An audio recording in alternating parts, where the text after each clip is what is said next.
Baik, sebelumnya Assalamualaikum warahmatullahi wabarakatuh. Perkenalkan, nama saya Adi Prasetyo, mahasiswa semester 7 Politeknik Pembangunan Pertanian Yogyakarta Magelang, jurusan Peternakan, Program Studi Teknologi Pakan Ternak dengan NIRM 0307200071. Pada kesempatan kali ini, izinkanlah saya memaparkan materi mengenai pentingnya pengembangan sumber daya manusia di pabrik pakan ternak. Oke, langsung saja kita ke materinya. Topik yang akan dibahas pada pemaparan materi tentang pengembangan sumber daya manusia di pabrik pakan ternak. Yang pertama adalah pendahuluan, kemudian ada definisi dari pengembangan sumber daya manusia itu sendiri.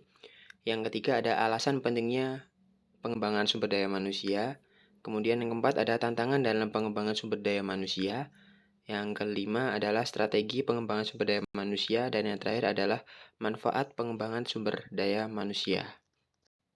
Industri pakan ternak di Indonesia adalah salah satu sektor yang berkembang pesat dalam rangka mendukung pertumbuhan industri peternakan yang semakin besar. Dengan pertumbuhan populasi ternak yang terus meningkat, industri ini telah menjadi produsen pakan ternak yang signifikan dalam skala regional. Pengembangan sumber daya manusia atau SDM dalam industri pakan ternak Indonesia memiliki peran krusial dalam menghadapi tantangan dan memanfaatkan peluang yang ditawarkan oleh sektor ini. SDM yang kompeten dan terlatih dapat meningkatkan produktivitas pabrik pakan, membantu dalam pengembangan formulasi pakan yang inovatif, yang lebih efisien, dan memastikan kualitas produk yang lebih tinggi. Apa itu pengembangan SDM?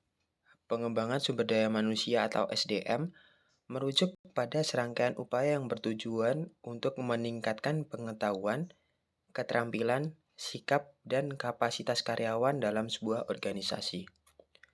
Konsep dasar pengembangan SDM mencangkup berbagai elemen, termasuk pelatihan, pendidikan, pengembangan karir, serta pembinaan dan peningkatan kompetensi individu.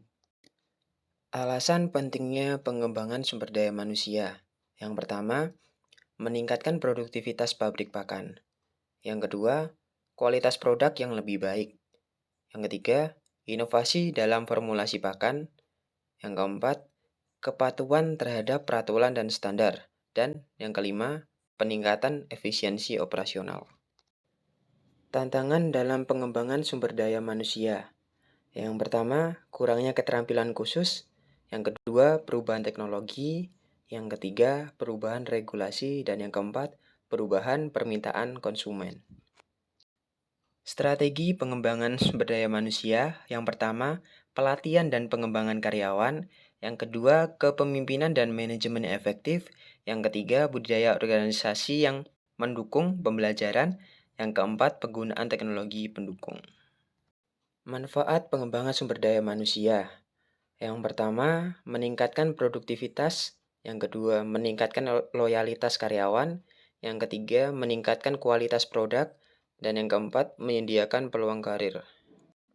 Kesimpulan yang dapat kita tarik dari pembahasan mengenai pengembangan sumber daya manusia di pabrik pakan ternak adalah sebagai berikut.